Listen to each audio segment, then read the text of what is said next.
Good morning everyone. આશા છે કે તમે બધા ઘરે મજામાં હશો. મિત્રો, આજે આપણે એસવાયબીએ ઇકોનોમિક્સમાં પેપર 6 ભારતીય અર્થતંત્રમાં યુનિટ 1 માનવ મૂડી અને માનવ વિકાસ એમાં પ્રકરણ 1 માનવ મૂડીનો ખ્યાલ એના વિશે અભ્યાસ કરવાના છીએ.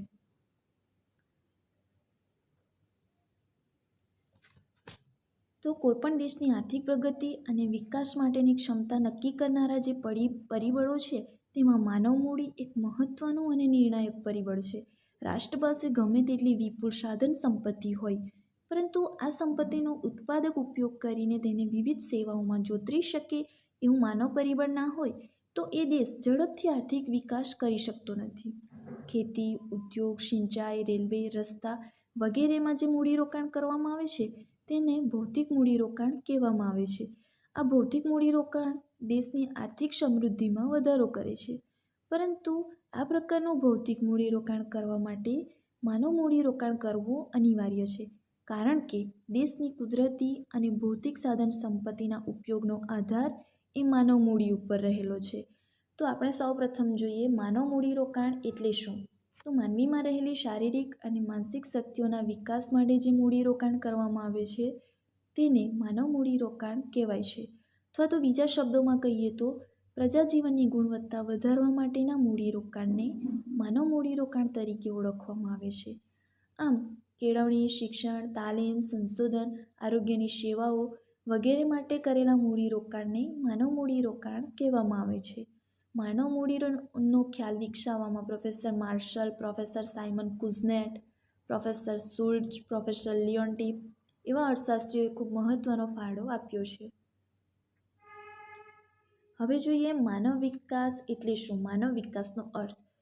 તો સૌપ્રથમ માનવ વિકાસનો અર્થ જોઈએ તો માનવ વિકાસ એ માનવીમાં રહેલી શારીરિક અને માનસિક શક્તિઓના વિકાસ માટેની હાથ ધરવામાં આવતી પ્રક્રિયા છે. હવે માનવ વિકાસના ખ્યાલનું મહત્વ. તો પ્રોફેસર પોલ સ્ટ્રીટને માનવ વિકાસના ખ્યાલનું મહત્વ દર્શાવ્યું છે. એ પ્રમાણે જોઈએ તો માનવ વિકાસ એ સાધ્ય છે, જ્યારે આર્થિક વિકાસ એ સાધ્યને સિદ્ધ કરવાનું સાધન છે. માનવ વિકાસ એ ઊંચી ઉત્પાદકતા હાંસલ કરવાનું એક સાધન છે. આ રીતે જોતા શિક્ષિત, કેળવાયેલી, તાલીમ પામેલી, તંદુરસ્ત અને શિસ્તબદ્ધ માનવ શક્તિ એ રાષ્ટ્રની સૌથી મહત્વની ઉત્પાદકીય અસ્કયામત છે. માનવ વિકાસ એ કુટુંબના કદને મર્યાદિત રાખવામાં સહાયભૂત થાય છે.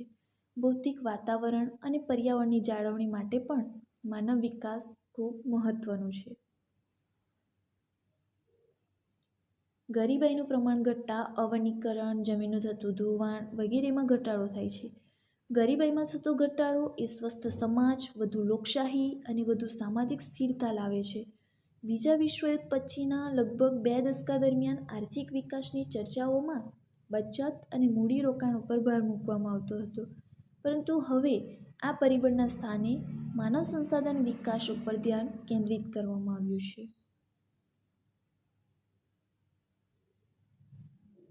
હવે આર્થિક વૃદ્ધિ અને માનવ વિકાસ. તો માનવ વિકાસ એ સાધ્ય છે, જ્યારે આર્થિક વિકાસ એ સાધ્યને સિદ્ધ કરવાનું એક સાધન છે. વિકાસના કારણે માનવ જીવન સમૃદ્ધ થવું જોઈએ. ભારત સહિતના અન્ય કેટલાય દેશોના અનુભવ પરથી જણાયું છે કે આર્થિક વિકાસ અને માનવ વિકાસ વચ્ચેની કડી આપમેળે કાર્ય કરતી નથી. આધુનિક વિકસિત દેશોના ઝડપી આર્થિક વિકાસમાં માનવ સંપત્તિની ઊંચી ગુણવત્તા એ ખૂબ મહત્વની ભૂમિકા નિભાવે છે. પ્રોફેસર શુલ્ટ્ઝના મતે જોઈએ તો અમેરિકા જેવા વિકસિત દેશ પાસે જેટલા સાધનો અને ભૌતિક સંપત્તિ છે તેટલા જ સાધનો અન્ય કોઈ દેશ પાસે હોય, પરંતુ ગુણવત્તાવાળી માનવ સંપત્તિ ના હોય તો તેઓ ઊંચો વિકાસ દર સિદ્ધ કરી શકશે નહીં.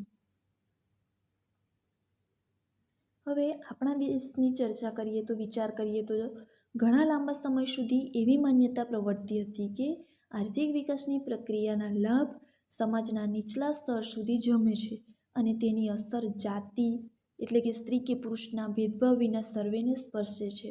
પરંતુ વાસ્તવિક અનુભવ કાંઈક જુદો જ જોવા મળે છે.